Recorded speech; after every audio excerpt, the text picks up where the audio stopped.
pantalla para La Suma, donde nuestro compañero Cristian Pino siempre nos explica los fenómenos más complejos de la economía, y hoy vamos a hablar evidentemente de la reforma de pensiones, porque lo que queremos saber, Cristian, es cómo nos va a afectar. En verdad va a afectar a los jubilados actuales, a los futuros pensionados, a las mujeres, a los más pobres. Que finalmente esa es la respuesta que todos buscan, Mónica. ¿Cómo mejoramos las pensiones? ¿Cómo se va a incrementar? ¿Cuál va a ser el valor de ascenso en lo que recibo mes a mes en términos de las pensiones? Vamos a contestar algunas de esas interrogantes. Vamos a revisar primero en términos generales, Mónica, lo que significa este proyecto presentado ayer por el presidente de la República, y acá está uno de los elementos centrales de este proyecto, que tiene que ver con que el 10% se eleva al 14,2% de mis ahorros previsionales, es decir, lo que me quitan mes a mes a mí cuando yo me entrego, cuando me entregan mi liquidación de sueldo, hay un descuento para que va hacia la AFP, ese es el 10%,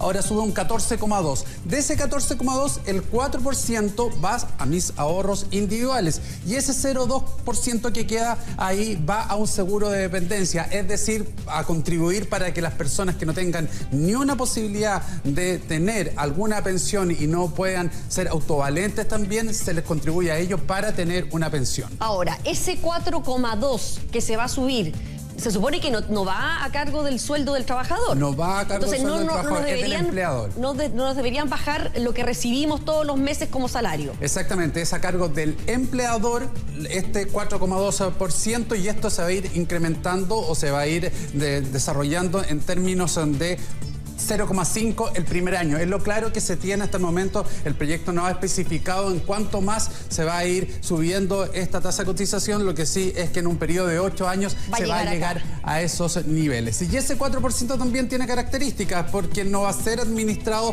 o al menos se abren opciones de que sean administrados también, no solamente por la AFP, sino por otros actores que entren al mercado también. Y vamos a ser nosotros, los cotizantes, a quienes vamos a decidir finalmente dónde ponemos esa plata, en qué instrumento. Todavía eso también está ahí en veremos, no se conoce cuáles van a ser. Claro. Se supone que van a ser instrumentos más flexibles en términos de que pueda haber algún grado de riesgo mayor para poder sacar mejores rentabilidades, sí. Y no se incluye este 10%. Una de las críticas, entre paréntesis, que se ha recibido en torno a este proyecto, que por qué, si vamos a administrar el 4%, no administramos finalmente la totalidad de los ahorros previsionales, que sería un 14,2%. Y por otro lado, las AFP dicen que si uno le entrega ese 4,2% adicional a ellos, a la cuenta que ya tenemos, ellos no nos van a cobrar comisión adicional por el manejo de esta plata. Que si la ponemos en otra parte, vamos a tener que pagar 2 veces la comisión. Exactamente. Hoy día el ministro de Hacienda ahí estuvo algo incómodo con esa pregunta, cuando se le preguntaba precisamente si finalmente va a haber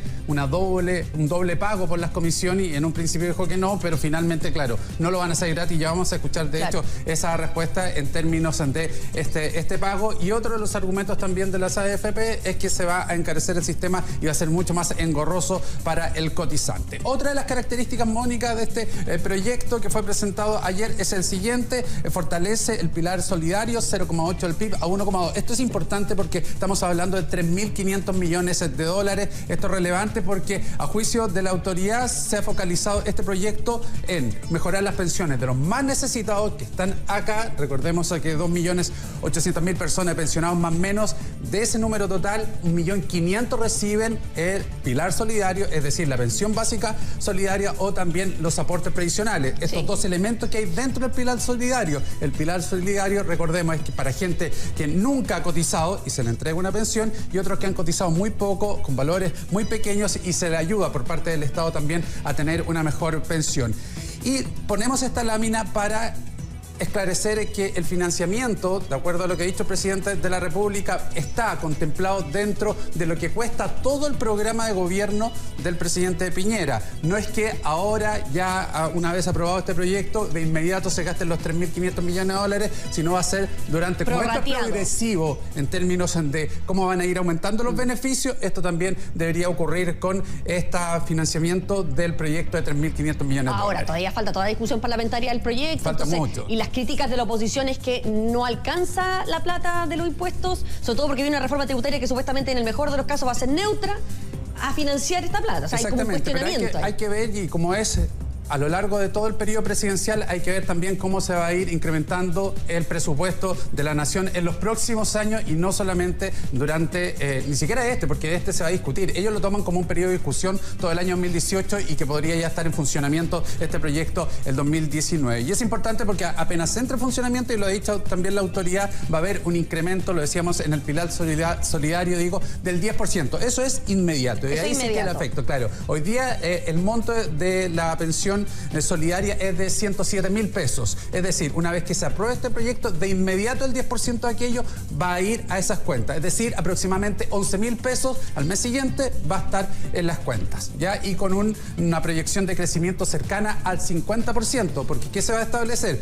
Primero este 10% y después cada 5 años, en la medida que la persona pensionada de 65 años en el caso del hombre y 60 en el caso de las mujeres, la medida que vayan pasando los años, cada 5 se va a ir incrementando y esto va a ir desde el 19%, después del 10 obviamente, incluso puede llegar hasta el 80% ya superando los 85 años de edad. Lo que se quiere enfocar con esto es que las personas con mayor edad, con mayor necesidades de remedios, sobre todo en temas de salud, tengan mayores recursos para poder solventar. Se le va subiendo el día del cumpleaños cada 5 años. Cada 5 años, exactamente. Otra de las características, seguimos revisando acá y es importante aquello porque lo decíamos, la gente con menos ingresos y la clase media. Aquí es bien importante lo siguiente, porque se busca que haya un aporte adicional por parte del Estado a quienes tienen una pensión media, es decir, que sea bajo los 700.000 pesos. Ellos van a tener el siguiente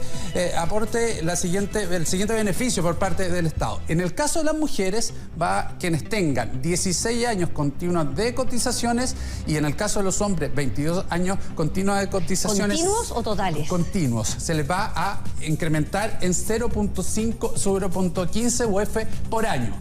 ¿Ya? Esto es aproximadamente 4.154 pesos. ¿Ya? A eso también se le puede incrementar aún más el valor. Y es aquí donde responde este proyecto a la discusión que hubo si se sube o no la edad de cotización. Y esto tiene que ver con lo siguiente, porque si la mujer y el hombre suben ya en los años de trabajo después de la edad establecida de manera legal. Se jubilan después de la fecha legal. En el caso de las mujeres 60 y en el caso del hombre 65. Voluntariamente. Voluntariamente se les va a gratificar con 0.25 UF por año. Esto es 6.222 pesos de los años, obviamente, que superen la barrera de lo establecido legalmente. O sea, aquí ya hay dos motivaciones en el fondo o dos beneficios entregados por parte de la autoridad que tienen que ver con quienes coticen permanentemente y quienes tengan también una mayor edad en términos de pertenecer a la fuerza laboral. Pero para el caso de las mujeres, la tasa de retorno, que es finalmente lo que recibe uno de cuánto ganaba, en el caso de las mujeres muy bajo, cercana al 19%. En el caso de los hombres supera el 25%. Y además por las condiciones... Porque ganamos menos sueldo, porque cotizamos menos, porque tenemos que cuidar las guaguas. Responsabilidad tan importante como la maternidad y no tienen los años de trabajo. Entonces, ante eso, ¿qué hizo este proyecto? Busca responder a aquello también con una nueva, y aquí tenemos la lámina que nos va a contar aquello, con un nuevo también aporte por parte del Estado que es de 0,05 UF, es decir, 1.384 pesos ya solo por el hecho de, pertenecer a este segmento, yo decía, bajo los 700.000 pesos, bajo los 25 UF de pensión, y esto se puede ir sumando en relación a lo que aporta el Estado. Si una mujer, por ejemplo, accede a todos estos tres beneficios que hemos dado a conocer acá, aproximadamente son 12.200 pesos por año, ya que es súper extra que va a ir teniendo en términos de pensión. Ahora, obviamente, la gente se pregunta cuánto finalmente eso es lo que voy a recibir, en cuánto se me va a incrementar, qué es o cuánto es el valor que voy a mes revisar. Hay que definir algunas cosas, pero se puede proyectar en términos de cuánto queda de pensión. Lo claro es que la gente joven, nosotros ya no estamos dentro de ese grupo, Mónica, Iván, Cristian Pino. Habla por ti. No, todos. Ya nosotros ya no entramos bajo la aprobación. Es que tú empezaste a cotizar muy joven, Mónica. No, es que ya no entramos en este grupo, en este primer grupo. No estoy diciendo falta de respeto en absoluto. Estoy solamente constatando un hecho real. Nosotros ya no vamos a partir nuestra vida laboral cotizando cosas. A eso hoy. No vamos a partir con ello. Quien parta quien parta con el 14% se le va a incrementar en un 40% la pensión. Ahora sí, puedes venir dentro de este grupo que te voy a mostrar ahora en la siguiente lámina también, y que da cuenta de una persona, por ejemplo, una mujer que se va a pensionar en 20 años más, es decir, hoy día tiene 40 años, va a incrementar su pensión en 8,6%, tomando una pensión de 400.000, se le va a incrementar en 34.000 pesos. Ahí está. Una mujer de 35 años hoy día que se va a pensionar en 25, un 15,3, es decir, 61.200 pesos tomando una pensión de 400, y una mujer que se pensione en 35 años más va a subir en 24,7, es decir, 98.800 pesos. 100 luquitas más. 100 luquitas más en los 400.000. Y en el caso de los hombres, vamos a ver la siguiente gráfica también, que es algo distinto, obviamente, por la mayor cantidad de años que trabaja. Si tiene 40 años hoy día, le quedan 25 años de vida laboral, va a subir un 13%, 52.000, bajo el monto también, considerando una pensión promedio de 400.000. Y también, en caso de que tenga 30 años y ya esté aprobada este proyecto, 35 años más de trabajo va a significar 84.800 pesos más en base a los 400.000 de pensiones. Son los aspectos generales de este proyecto. Se va a discutir ya a partir, no esta semana porque es distrital, a partir de la próxima viene una serie de negociaciones también al respecto. Y antes que se refiriera a todo lo que tiene que ver con la elección en Brasil y a la visita del presidente, al cambio de mando, también comentaron este proyecto de ley tanto el primer mandatario como el ministro de Hacienda, Felipe Larraín. El primero, el presidente va a contestar la interrogante en términos si es poco o no el que se haya incrementado la cotización en 4 puntos porcentuales, y Felipe Larraín contesta a propósito de los instrumentos donde se va a poder invertir este 4%. Los escuchamos. Algunos dicen que el 4% adicional no sería suficiente. Es un tremendo paso adelante. Y quiero recordar que durante los 30 años que ha estado vigente el sistema, nadie tocó el 10%. Nuestro gobierno es el primero que aumenta de 10 a 14. Por supuesto que en el futuro otros gobiernos podrán seguir avanzando en ese camino. Y por lo tanto, yo le quiero pedir a todas las personas que cuando estamos tratando del sistema de pensiones de los adultos mayores de nuestro país, lo hagamos con más seriedad, con más responsabilidad, no intentemos engañar a la gente, ni intentemos sacar pequeños beneficios políticos.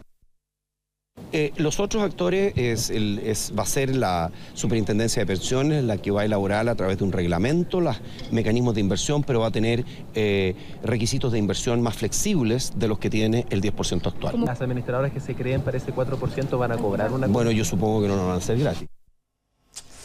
Ahí estaban. Faltan definiciones de todas maneras. El lunes recién entra el proyecto al Congreso. Yo creo que la principal duda o crítica que se le ha hecho es que subir al 14 ya en 8 años más nos va a quedar poco, porque en la OECD, los países desarrollados, tú pones como entre el 18 y el 19%. Exactamente. Ahora, claro, como contraparte de ese argumento, Mónica, hay que cuidar el mercado laboral. Y es ahí donde algunos opositores también sostienen lo siguiente, que en el fondo donde el mercado laboral cambiarlo, y hoy día ya vamos a escuchar a Claudia Sangüesa, economista, que hoy día estuvo en Tele 13 de radio entrevistada por Iván Valenzuela, decía, ¿dónde podemos actuar mejor? Y ese es el argumento, el mercado laboral, cambiarlo es muy complejo, si no habría que actuar en otra instancia. Entonces, haber subido ya en 8 años de manera tan potente, es decir, casi 9 puntos, o como algunos sostienen, el promedio de los países de la OCDE o algunos países de ello en rigor, hubiera afectado el mercado laboral. Porque habría encarecido el empleo, habría habido menos trabajos formales, al menos para muchos chilenos. Y sin mercado laboral, obviamente, tampoco hay pensiones. Eso es peor. Eso es peor. Vamos a escuchar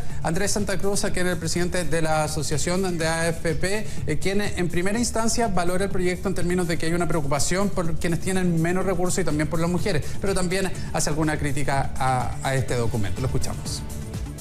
Vemos que este es un proyecto muy grande, que contempla muchas cosas, un proyecto que va a enredar más a la gente, y por otro lado, lo que estamos viendo y corroborando es que van a haber otras instituciones para aumentar una parte de la cotización, y eso va a significar un mayor costo para todos los afiliados. Cuando nos damos cuenta que los países de la OECD tienen tasas del 19%, y aquí lo hacemos gradual, ¿cómo ponemos en el horizonte el 14 y no ponemos el 19 y le ponemos más años? Yo creo que de una vez, digamos las cosas como son, hacia dónde debemos tender. Y en tercer lugar está lo que dice relación con la edad de jubilación, que es un tema re poco popular, que a nadie le gusta, pero la gente que hoy día ingresa al mercado laboral con 25 años, su expectativa de vida capaz que sean 100 años. ¿Y qué le vamos a contar después cuando esté a punto de jubilar? Oiga, mire, no va a jubilar a los 60, a los 65, va a tener que jubilar a los 70. Hagamos el debate, veamos qué va pasando, pongamos parámetros para la gente que está recién ingresando. Yo no digo para el que jubila hoy día, y hagamos las cosas, y tengamos las discusiones, no le temamos a las discusiones por más duras que sean.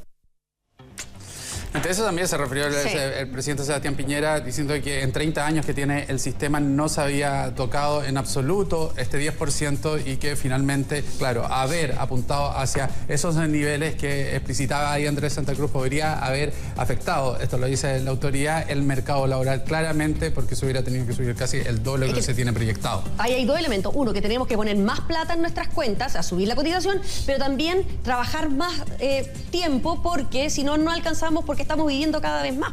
Exactamente, y bueno, y la expectativa de vida, además, es muy majadero este argumento, pero la verdad es que van continuamente subiendo. En el caso de una mujer, por ejemplo, que deja de trabajar en la edad legal 60 años, hay expectativas de vida que hablan de 90 años. Entonces, hay que financiar 30 años más de vida.